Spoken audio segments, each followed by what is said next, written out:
everybody, and welcome back to the I Don't Know Running podcast, where we share our experiences to make running fun and sometimes not so fun. I'm Lewis. I'm a self-admitted lazy ultra runner, and this episode is brought to you by PT Sports Pro, because this is another episode of You Don't Know What You Don't Know. That's right. And this is Terrence Rubin with PT Sports Pro. Excited to be on air again. Trying to get caught up with You Don't Know What You Don't Know. And hopefully by the time we're done, you'll be in the know. Yeah. And what I want to know is, how come we keep losing people on this podcast? You know, normally there's right. 4 of us. I mean, normally we'd call them a couple of losers right now. They're not here to defend themselves, Yeah, right? not. Yeah, my counterpart is off in St. George doing like 70.3 championship event. I'm thinking, come on, you missed this for that. Yeah. I don't get a it. little lame. Yeah. He's probably really just sunning himself on the beach or something like that. Yeah, it's probably trying to figure out how many different ways he can wear a Speedo. Yeah, one way, skimpily. Screw that. And Mitch is off doing his thing. Guess what? Another marathon. No ways. Yeah. Which one's he at? Ooh. Man, I know this. Not Bayshore. Nope, not Bayshore. Boy, where is he headed? Boy, I don't remember now. So that's this weekend. This weekend, Saturday, he's Sunday? leaving today. Okay. I don't know anything about it actually. Now that I'm saying it, because he's Well, it's hard to leaving. keep track when he's doing one every weekend. I so know. it's I like- know. The only reason I know about last week's is because I went Glass City, which we talked about that recently. Speaking of which, let's jump into some clarifying things that happened over the course of the last few weeks since we recorded last, and we talked about cadence. Yes. And so from your new nemesis. well, I wouldn't say that, because as I was texting with you, and I was like, hey man, I don't know about this 180 thing. Honestly, I shouldn't. I might have jokingly said that. To paraphrase, that's true. And well, that's why I appreciate about your comments though, because as I was telling you earlier, how many people that have tried that have had exactly the same reason or line of questioning, and then how do we get them to understand, well, but here's some parameters that maybe we should have explained a little bit more detail. Yeah, and we did clarify, because through my texting back and forth with you a little bit. Well, number one, I want to say I am fully on board for the 180. I'm not questioning it, doubting it, or anything like that. When we were talking, and this is the clarifier part, when we were talking, one of the questions I asked was, do we go right to 180? And you said yes. And the reason being is if you try to step it, correct. Yeah. Number one, you'll take forever to get there, because you're relearning another bad habit, another bad habit, another bad habit to try to get to the good one. Right. And it's just not a good route to go. So you go right to 180. Well, in my head, what I heard was, yep, every run you go right to 180, 0 to 100. Or you know what I'm saying? You don't, but that wasn't, I should have added additional clarifying questions of, yeah, you want to go right to 180, but it's kind of a couch to marathon type of deal. You gotta blend it into your normal runs. And so, what we discussed after the fact was, we normally would recommend 2 to 3 miles of your run be at that higher cadence. And then if you have a longer run, then you go to your normal cadence, just because it takes a while for your muscles, your body to get used to that. Yes, and just does. to develop that rhythm. Yeah. Or some people will just do multiple 2 to 3 mile runs until that feels comfortable. But in your case, training for the higher mileage distances, that's okay to do more miles. You've already been doing it. You don't need to scale back. You just need to introduce the cadence for fewer miles at a time. Yeah. So pay attention to it. Do your counting, whatever, have it on your watch, but then stop paying attention to it and just try to run normal. I will say for me, I picked it up pretty quickly. Once I started, I mean, obviously I was doing it for every run. I went, if I had an 8 miler, man, I was trying to go 180, all 8 miles. Yeah. Where I got, so that was probably already introducing a little bit of fatigue into some muscles. Right. Or whatever. And then I went out and did that 14 miler. And that's when I was like, ooh boy, something doesn't feel right here. Yeah. And interestingly, like the muscle that normally gives out is your calf muscles, right? Oh. But what's interesting with our runners, especially ones that have been running for longer periods of time, is that we always figure out how to bypass the first stage of an injury. Huh. So if you stub your toe, you'll figure out how to use the rest of your foot a little bit more until the rest of your foot starts to hurt. And then you go, why is the rest of my foot hurting? Without going to, hey, it actually was my big toe that started this all. So in your case, if your calf muscles started tightening up a little bit, you probably overcompensated by firing up your hamstrings a little bit more. Interesting. And so where you finally feel it is in the hamstrings. And you go, why is that firing up? Well, that's because you are running differently, but, that's how the body works. So it's important to paraphrase this discussion with whatever we share. We're trying to give you the nuggets, the information that you need to help you make good decisions about your running, about your pace, about your nutrition, and everything else in between. But we cannot remember to share all the caveats of the details every single time. So, which is why we create the offer of texting us, emailing us, clarify if you're having any issues. We don't want you to be out there hurting yourselves. Yeah. You have the luxury of just texting me directly. I mean, so does everyone else. But let's use that as a way to figure out how we can best improve without hurting. Yeah. And so it was good. In that process, a couple of things. I was sitting in a really good space with my training. So I felt really comfortable to scale it all back prior to the marathon last week. So I was able to do that and not feel like stressed, like, oh no, am I going to be able to make my marathon and my marathon pace? I was at least in a very good spot there so I could do that. So on that note, I guess that is a good thing to go prepare yourself ahead of when you need to be ready. Right. I was well ahead of where I needed to be. I was able to, let's call it an injury, even though it wasn't anything severe. I did have to dial it back, but I was still fine. So hopefully that clarifies that piece of information that we shared. It's kind of like you said, increase 10% roughly every week. Right. As you're working towards the 180. And again, that 10% would mean, so if you are in your 15 to 20 mile segment and you start off with just doing the first 3 miles at 180, when you increase the 10%, you're increasing the 10% of your cadence at 180 mileage, not your total mileage. Yes. Yeah. So 3 or 4, go to 3.5 to 4, 4 or 5, 4.5. And then the next one is, and so on and so on. So good. Hopefully that clarifies that piece of information. And and I was just going to say, and that's why in this case, especially, disruption creates clarity, right? Yeah. So absolutely. Sometimes if things go too smoothly, you never get to question it. So I'm glad you did. Yes. But yeah, this week we want to dive into a big week. That's right. This is coming out in 2 days, 3 days before, one of the biggest national 25K events in town. Yeah. Happy to have it hosted here in big old Grand Rapids. It's the Amway Riverbank Run 25K. There's also a 10K and a 5K. And the focus for lots of local athletes is that the 25K can be their A race. Mm-hmm. And then there's another segment of the community where the 25K is the stepping stone towards their next marathon, which is typically Bayshore, which is 2 weeks later, or into that early summer race. And I think Grandma's, is next on the list. Oh, yeah. So as we dial into like what we've discussed over the last couple of months since we started running the segment, just kind of putting the pieces together a couple of days before and maybe help calm some of your fears, concerns about what to expect over this race weekend.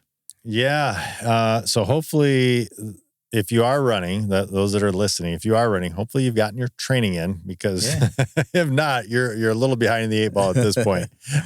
But maybe that brings up a good point of, like you said, calming some nerves, preparing. What are some things that we can do in these last few days to be as best prepared as we can come Sunday? It's Sunday, right? Saturday. Oh, it's Saturday. Yeah, Saturday, right? May 11. Yeah. May 11. Yeah. So what should we be doing these last few days leading into Saturday? This comes out Wednesday. Right. So yeah. So hopefully you guys listening have already started your taper. Yeah. So if you're thinking of maybe just going out tonight or tomorrow and maybe I should get a 10-miler in, don't. So this is all shakeout days that we're looking at right now. So what I find most important, let's start off with resting, right? Mhm. What does rest look like? Sleep habits, patterns. It's always, so the race being a Saturday morning race, it's a really early get up to get down there and just get yourself ready, even though the race itself starts after 8 o'clock. Depending if you're doing the 5 or 10K, those start at 7 a.m. So typically, we're setting up with my team Triumph. We're there at like 5 a.m. sometimes, and we're going to be running the 25K at like 8:30 or 8:40. So you want to make sure you're well rested the night before, but you also want to make sure you're well rested 3 nights before. So if you're listening to this today, being Wednesday, this is your best time to get your sleeps, Wednesday and Thursday night. Yeah. So as with any marathon, as well, the 3 days before, stay on track with your rest, get to bed. I try to get to bed by 8:30 even if I'm just laying in bed, listening to some music or on my phone or whatever I'm doing, just to kind of let my body settle into a good night's rest. And then I try to shut down everything by whatever time works for your schedule. So for me, it's like by 9:30, it's everything off. Yeah. Yeah. And so try to really get into an early night's rest. And when you do that, you're going to find that not only does your body get to kind of relax and settle in, but you'll have a much better night's sleep. And even if you do wake up multiple times because you're not used to going to bed early, you actually prep yourself for the next night, which is Thursday night, where you can maybe sleep just a little bit longer. And also wake up in the morning feeling refreshed and feeling that, okay, you know what, I got enough sleep tonight. Yeah, it's amazing the difference when you do that and you wake up in the morning and it's just like, well, I can just get up. Right. And so the problem is if you don't rest well on those first 2 nights, then by Friday night, you're going to be like anxious about needing to get up, get early, get going, get all my stuff together. And what happens on Friday night? We're like last minute trying to lay out our nutrition and everything else. Start getting that stuff together like Wednesday and Thursday. Make sure you've got all your fuel supplies. You've got things. You don't have to lay it out into your, flat and runner profile, but at least get them together so you're not having to run out on Friday trying to do that. Yeah. Also get into the habit of trying to get your meals in just a little bit earlier on those nights. So what's the biggest question that people have about going into the longer distances in terms of nutrition before a race? And I mean, you hear it more for marathons, but even at the 15.5 mile, which is a 25K, they still want to get into some level of carb loading. Yeah. So what has been your experience with carb loading? What have you done for your dinner? Yeah. When do you do that? The night before. I mean, that's when races do it. Right. Yeah. Right. So in my experience, and if you look at the data on caloric intake those 3 nights before, when we talk about carb loading, and even if you do the spaghetti dinner the night before, and I've been to several races where you go do your packet pickup the day before, and that night they do the special spaghetti dinner. Boston still does it. And it's like, oh my gosh, people eat so much of food. Their plates are piled up so high. I'm thinking, like, I have a stomach ache just seeing the plate, let alone how are they going to get that down? So just to clarify, carb loading is not having the most amount of carbs you can ever have. It's just having a higher proportion of carbs relative to the other products that your other nutrients. And it's best done loading on Wednesday and Thursday night. And on Friday, add some protein in. And then you can have a little bit of pasta with that. And you just kind of keep your meal sort of, calorically accurate for you, for your body type, for what you've been training for. Now, you want to make sure that on those nights, you not do stuff that your body knows how to digest. So for me, I love curry. I am not going to eat curry those 3 nights. Oh. I'm not going to eat anything spicy. I'm not going to eat anything that would upset my stomach because typically, as much as I love curry, sometimes curry doesn't like me. Yeah. So, I'd stay away from, just anything that's super spicy. Okay. Yet I have friends that's what they live on. And for them, that's like the best way to prepare for a race. So I'm not saying don't eat spicy. I'm just saying don't eat stuff that can normally upset your tummy. Yep. That makes sense. Yeah. So spaghetti dinners, that marinara sauce will kill my stomach. Cannot do it. So when I have pasta the night before, it's usually like I'd rather do a light creamy sauce or just, like an Alfredo. Yeah, like a light Alfredo. I don't like the heavy creamy stuff. Okay. But something that's light creamy or even just olive oil. It's, pasta is actually a delicious, food ingredient if you just have the right amount of seasoning on it. You don't have to have all these heavy sauces. Some chicken with it even. Yeah, chicken, or I'll even do a steak. Just a small piece of steak that's cut up. That's a little bit of protein. That's prepared well, that, has all the right tastes and juices. Not a large piece, though, because then I would have a stomach ache trying to digest and so to be clear on that, I just want to make sure that we're... because I've heard about the rest 3 nights before, and I've heard that race prep starts 3 days before. Like that's you're kind of trying to line everything up from that point forward for race day.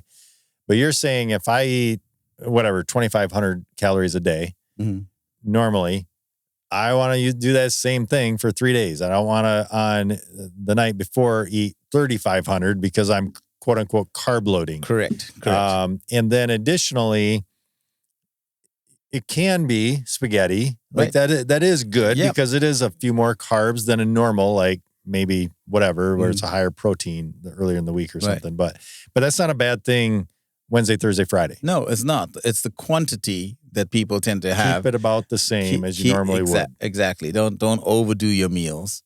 You can mix it up with, again, whatever your favorite meal is. When I accompany Johnny and Jeff Agar on their races, I mean, just favorite meal is like Panda Express the night before. I'm like thinking that, how does he do that? But I get it. You've got your protein there. You've got your carbs that's, mixed in with your nutrients, with your lo mein or whatever you're getting. Yeah. You've got something a little salty, so you're upping your salt quantity there. So true. I can see where that works for him. I don't know if I would take that chance.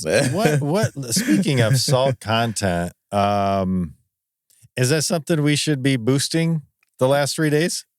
Or even maybe just the day before? Yeah, there has been some benefits shown that if you increase your salt intake a couple of nights before, it actually preloads your system for race day. But again, I'm being very vague about that because everyone's salt uptake is different, and you don't want to not have to so for example, when we talked about electrolytes, some people are taking 300 milligrams an hour or less during a race, and when I got tested, I had to take 1,250 milligrams, which is a lot more. So if I've been training with those levels of sodium, and then the 3 days before, I increase my sodium just a little bit because I'm not in training mode, but I want to just add that to my meal, that would make sense. Yep. But if I've never had high intakes of sodium during training, you don't want to suddenly do that 3 days before the race. Because even high amounts, anything out of balance is going to upset you. It's going to affect your performance. So the key, again, is try to keep everything on the level, and just figure out how best to listen to your body, give it the rest it needs, make sure your digestive system is functioning really well, and the things that you're taking in are easily digestible and can create the right power stores for your race on the weekend. Gotcha. Yeah. Okay, so again, keep it relatively the same as what you've been doing. Right. But again, if you've been training with electrolytes, adding a little bit higher quantity of electrolytes in those last 3 days can be very helpful. Okay. Yes. Gotcha. Yeah, that's good. I hadn't thought about that. I don't know why, because we've been talking about it quite a bit. But if I'm hearing you correctly, it is good if it makes sense for how you've been training to add some sodium, some salt into your diet before you can truly, quote unquote, preload that. Yes. Okay. And it's not a waste is what I'm saying. Yeah. So you have like 24 to 48 hour window in which like whatever you take in will still stay high enough in your system. Okay. Oh, that's good to know. So again, it's down to not just the quantity, but the quality of what you're taking in as well.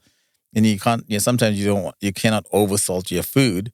But if you have something like if you have Chinese food, for example, that usually comes with a slightly higher salt content. Gotcha. So you just pick your meals accordingly. Okay. Okay.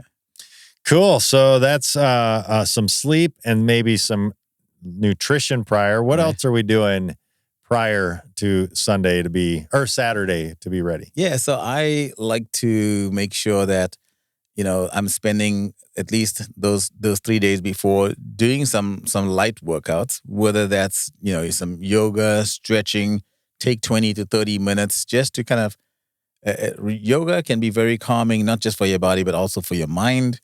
Allows you to focus on this goal that you just have for the weekend, and doing it in a controlled environment versus just sort of doing it because Terrence said, "Hey, here's a good idea," can make a big difference. Like if you're in a quiet room, have the music down, you can stretch, and just let your body relax into that position. Gotcha. That's where you're going to get the best bang for your buck there. Any movement, any stretching that you're doing, ease into the positions. Don't force yourself into the positions right now. The last thing you want is to strain a muscle. Right. Yeah. Going out for a couple of easy shakeout runs, can be very helpful as well. So definitely don't just all right, I'm, not doing anything between now and race day. So yeah, anywhere up to between a 1 to 3 mile run, whatever your body has been used to in terms of training, whatever your coach has asked you to do, those can be some very nice, easy shakeouts for you. So from a stretching and exercising standpoint, you're keeping it low, you're keeping it mellow. The other thing you want to look at is what are you going to be wearing on race day? Mm-hmm. So you can look at the temperature and try to figure out those details there. But you want to prepare either way, because West Michigan, we could have a really cold morning and a really warm mid-morning to early afternoon. And that can affect your performance in so many different ways. And there's only so much things that you can peel off depending on what you're wearing. So choose wisely. Having fabrics that are breathable can make a big difference. Now, at this stage of the game, we're 2-3 days before race day, don't go out and buy anything new. Yeah, right. But from the choices that you've made in your training, figure out what you're going to be wearing at that point. I always try to make sure that I have copious amounts of anti-chafing stuff. So I use a lot of Body Glide or Pure Athlete lube stuff. So whatever again works for you,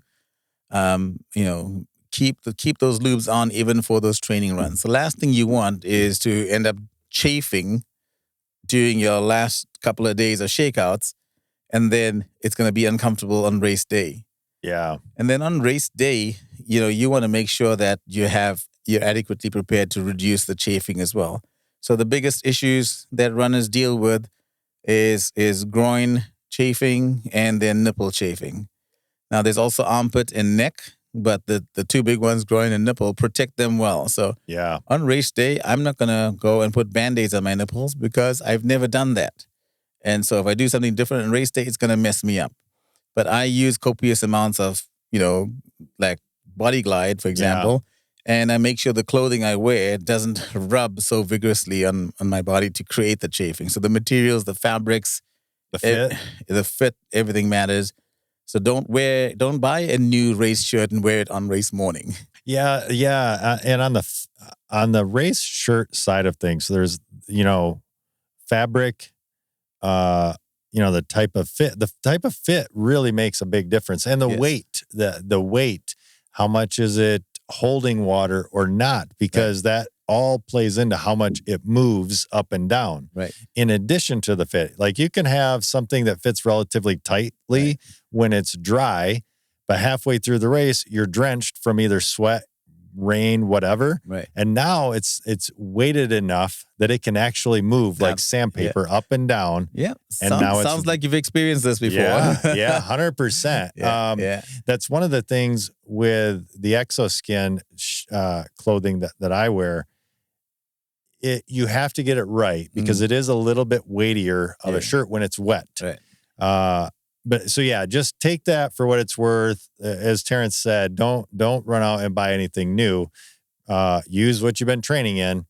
And to the point of if you had something you want to look good on race day but you have not worn that, I wouldn't recommend it. I know. Not if you're listening to this for the first time 3 days before your race. Right? Yeah, you should have already shook that out in some training runs and made sure like everything is as it should be. Yeah. But on the nipples, on the Band-Aids thing, though, if you haven't done that, again, I wouldn't do it. But I would highly recommend, at least for our men listeners, because that's usually the ones that are going to suffer with this. During training runs, I would recommend trying that out. It really works for a lot of people. Yeah. I have done that in the past, and then I went to Exoskin and just have not needed it for many reasons. Number one is in ultras, I'm usually wearing a water bottle carrier, which holds everything tight anyway. And with Exoskin, I've just never needed it. Have not needed it. Plus, I'm going at a slower pace, things like that. But anyway, this most recent weekend, going back out and doing Glass City. And I'm pacing, and it was supposed to be warmer, so I did not want to wear an undershirt. I only wanted the pacer shirt. Oh, and it was white. So I went, all right, I'm going to go back to what I used to use several years ago, and that is shave the nipples and put on some of those little square Band-Aids, and it was wonderful. It was great. But I had already done that. I knew what I was doing, and it worked great. Well, and what you just said, so in your case, you knew that you had to wear a different shirt that you couldn't actually train in because you only get that on Expo Day or the day before. Correct. So you did all the right things. So well done. It worked for me. Yeah. For me, what always worries me, concerns me, or doesn't seem to surprise me though, is when you see so many people racing in the shirts that they just got at the expo the day before. Oh, yeah. And typically, race shirts, sadly, these days aren't the best quality for runners. They're great to be wearing to the store afterwards. They look good. Yeah. But they are abrasive. Right, absolutely. And so making sure that, again, if we cannot emphasize this enough. Yeah. Little things like the neckline of a shirt. You may have the most comfortable, most wicking shirt, but if the neckline's too tight, that's going to rub. So I'll rub Body Glide all around my neckline as well, just to kind of reduce that. Yeah. Something on that note too is if you put something on and you're like, that feels, if you say that, that is literally going to be majorly compounded down the road. If you go, well, that feels, if you can feel it now, just standing around, right, it's going to be, there's a high potential that is really going to be irritating and potentially an issue, if not a race ending issue down the road. So you do have to pay attention to that. Yeah. And so the two other things that we sometimes forget to check. So again, when we're talking about the general clothing, we know our shirts, we know sometimes we got to wear, like some of us, like with me, I always wear like a compression shorts, and then I'll put my running shorts over that because my thighs will talk to each other otherwise, and I can't have that conversation while I'm running down the road. But the other parts that we sort of kind of overlook or not spend as much time trying to figure out is socks and a hat. So if you're going to wear a hat, like different hats fit differently.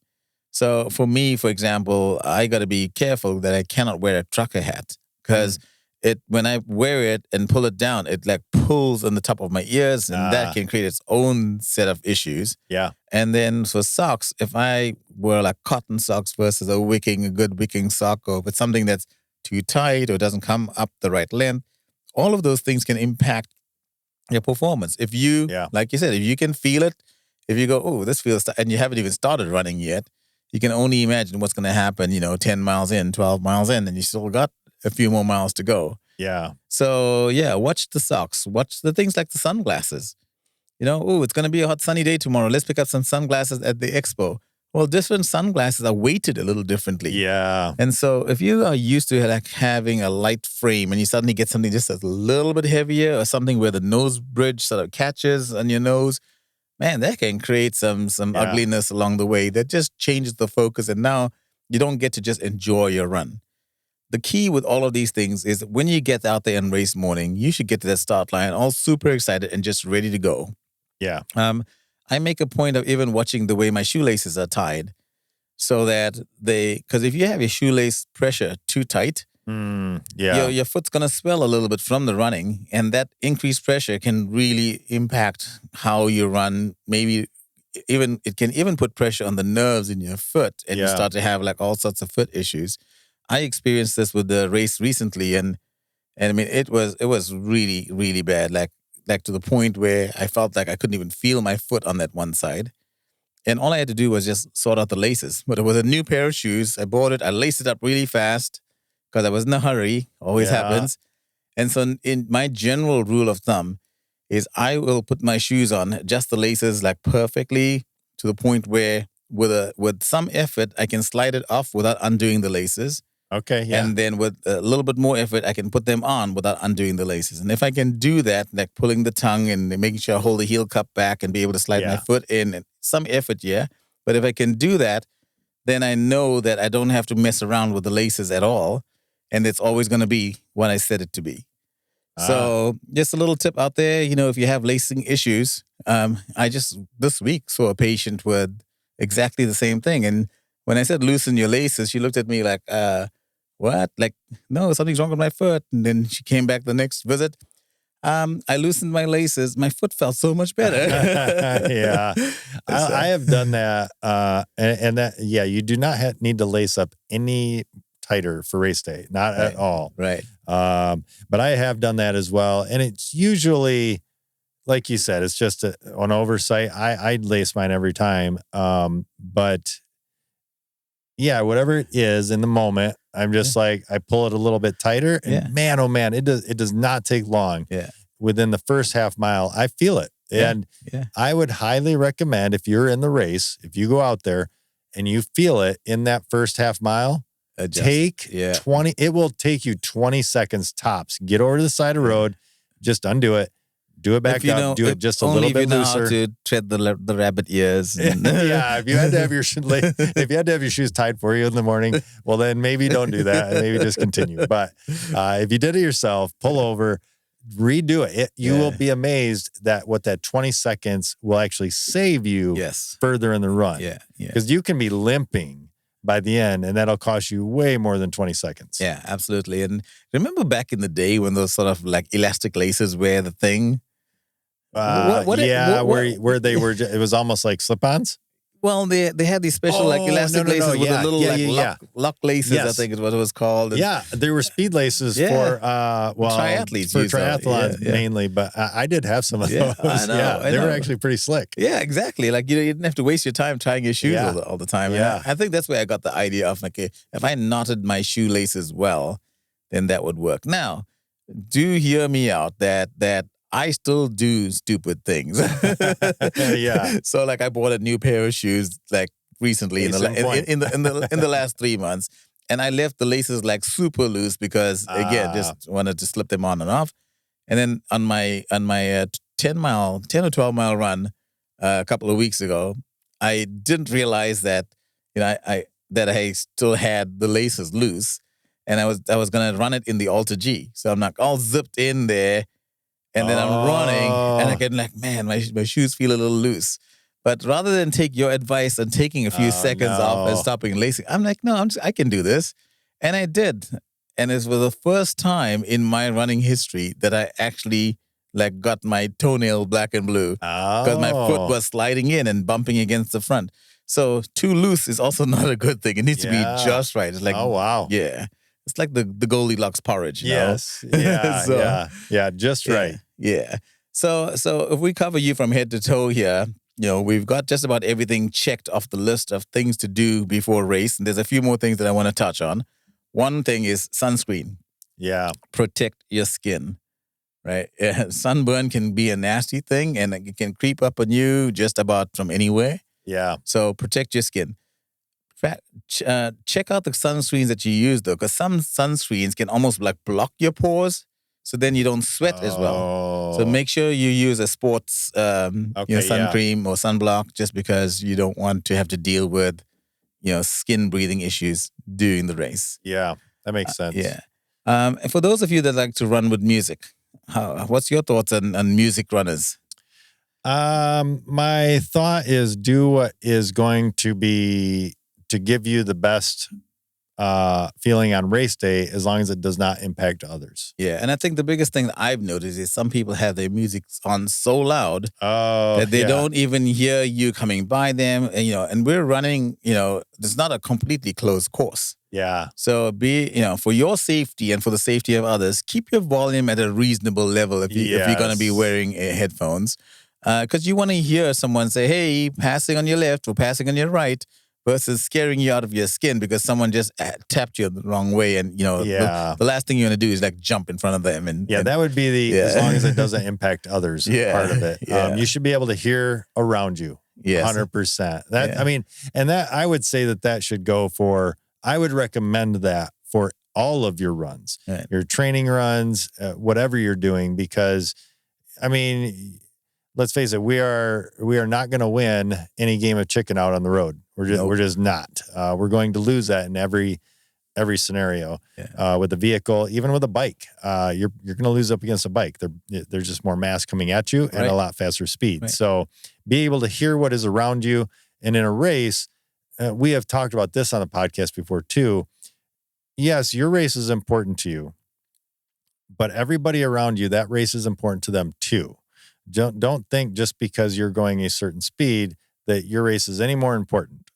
Everybody in that race, from the very first person that crosses the finish line to the very last person that crosses the finish line, is equally important to them. And you need to recognize that. Right. It's not speed that matters. So be able to hear what's around you. So I would say do it if you want. However, make sure that you can hear what's around you and not impact the race in any way.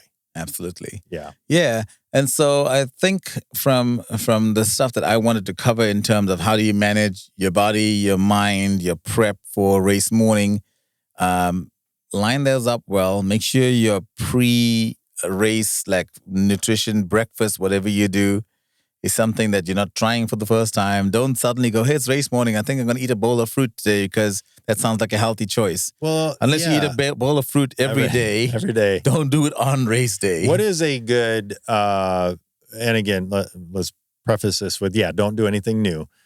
But what do we want to eat in the morning? Something fairly bland, I would say, something very soft on the stomach. A bagel is obviously something you see a lot of. Mm-hmm. And then the time, if the race is at 8, what time should I be getting that bagel in or whatever? So we shoot for at least 2 hours before. That's what I was thinking. Before race start. Like for me, I'm not an oatmeal eating person, so I always have like a peanut butter sandwich. Okay. But is oatmeal good? Yeah, if you're an oatmeal person? Absolutely. Oh, okay. Actually, I love the idea of oatmeal. I just can't put it down. Okay. I don't drink milk either. So I did not know about oatmeal. Yeah. So if that's what you normally do, the way I look at it is any nutrition you take in should be something that you always do for breakfast, right? So their body knows exactly at that time of the day, it knows exactly what to do with that meal and how to digest it efficiently. Okay. So if you do something different, your body has to figure out what the heck you just put in and what it has to do with it. So let me ask you this. What if you're a person that doesn't normally do breakfast? So you are going to be in a lot of hurt running. Okay. So some people can get away with it. Not really. Yes and no. Well, I say that because I am very fortunate in that I can get away with it. I don't normally eat breakfast, but I can throw down a bagel, I can throw down a whatever and go run a marathon. It just doesn't. But it's a bagel though. I mean, that's breakfast. I'm definitely not like bacon and egg stuff. No. Yeah. I mean a breakfast. Like I don't normally eat a breakfast, but on race morning, I can have a bagel, I can have a whatever. Yeah. So again, Lewis, you're more of the exception. Yeah. So I would recommend again that you, firstly, breakfast is the most important meal of the day. You're breaking your fast from the night before, so break fast. Yes. So there's that. Yes. Nutrition is required by your body for performance, not just for your musculoskeletal system, but also for your brain. Mm-hmm. Hydration is important for the same reason. So it's a nice cup of coffee. And so make sure that whatever you're doing is not just being done for the first time on race day. Yep. Now, and in your case, I would even say with the amount of racing that you do, if you're having a bagel every time before your race, that's your breakfast habit. It's been practiced. Exactly. Yes. Exactly. Yeah, true. So it's not like this is the first time you're getting up and doing a bagel. But it can affect you in so many ways, not having the right nutrients in your system, to the point where when you start to take nutrition on the course, your system cannot even absorb that. It goes into a deficit. So be very careful about your nutrition. The other thing that we do is about 15 to 20 minutes before the race start, I'll take a GU. You got 100 calories in that. It's something that'll sit in my stomach. I know, again, because I've trained with GU, so don't just take a GU on race morning for the first time. And we talked a little bit about nutrition and hydration during the run. So if people want to go and understand, well, what should I be taking during the run? Listen to that podcast because there's some really good detailed information in there.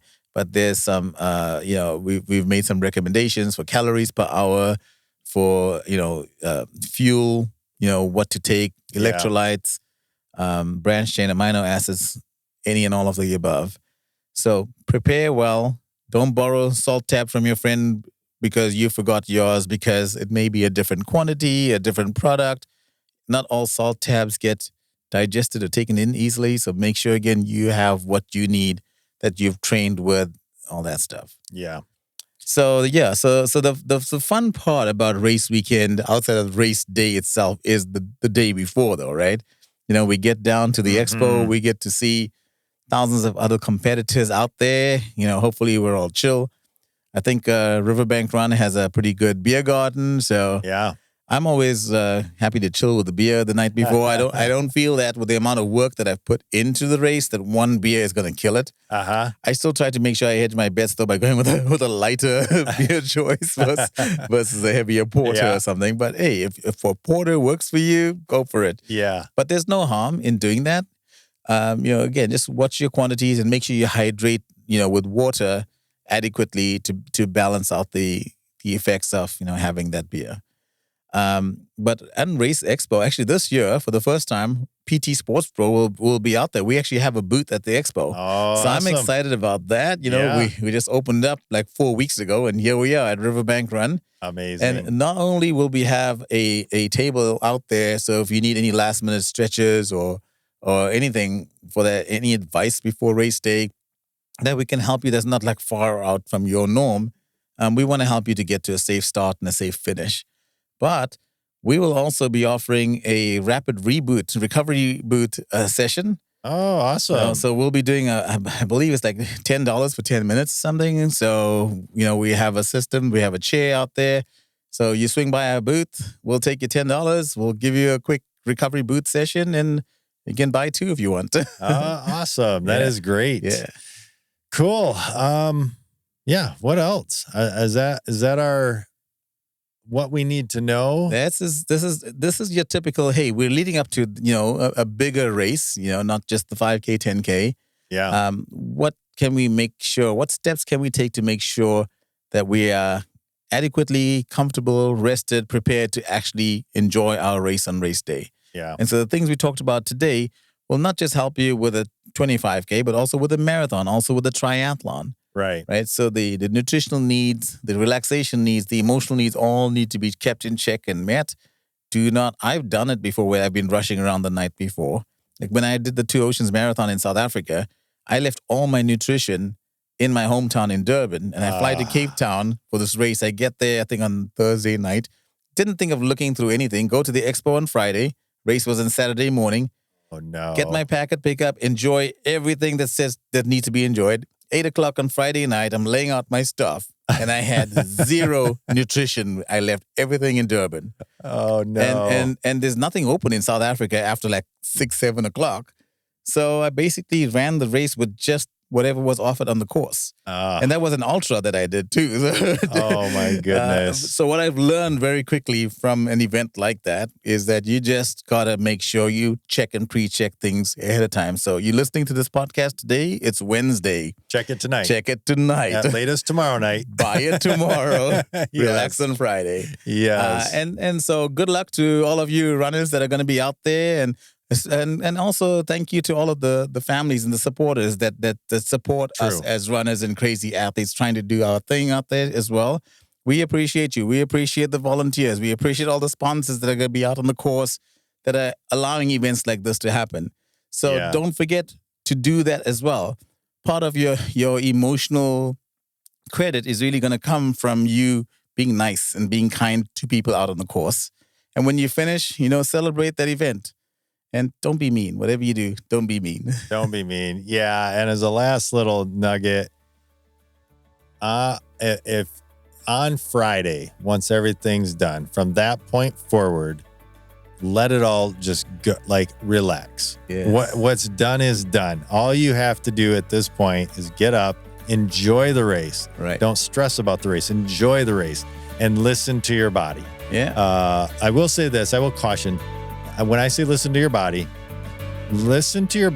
knowing the training you put in. You are going to feel good in the beginning of the race. That doesn't mean if you're planning for an 8-minute mile that you go out and do 7:30s. Right. No, that's not what you're trained for. Don't do that because your body will fool you there. But in the second half, just listen to the body, enjoy the race, take it all in, enjoy every emotion of the race too, because there will be highs, there will be lows. Absolutely. Take it all in, enjoy it. You've put in the work. And just have a great race. It's your time now. Yeah. So I'm excited about this weekend. I'm also special shout out to my team Triumph, of course. We've been doing the Riverbank Run there since 2009. And we will have 20 captains and 65 angels out on the course. Man, so awesome. if you see a sea of red coming up behind you because we start at the end of it all, don't be embarrassed. Just be excited that someone in a chair gets to have that experience that the rest of us can sometimes take for granted. Yeah. So super excited about the race weekend, and sadly I had to scratch. So got too many things going on with the practice opening up, and at a certain point we got to figure out our purpose for the day is not always to run. So my purpose on that day is to kind of figure out how to get everyone to the start line and celebrate them at the finish. Yeah, it'll be fun. It'll be a good weekend. Yeah, looking forward to it. Yeah. I guess that's that. And this has been another episode of You Don't Know What You Don't Know. And now you know.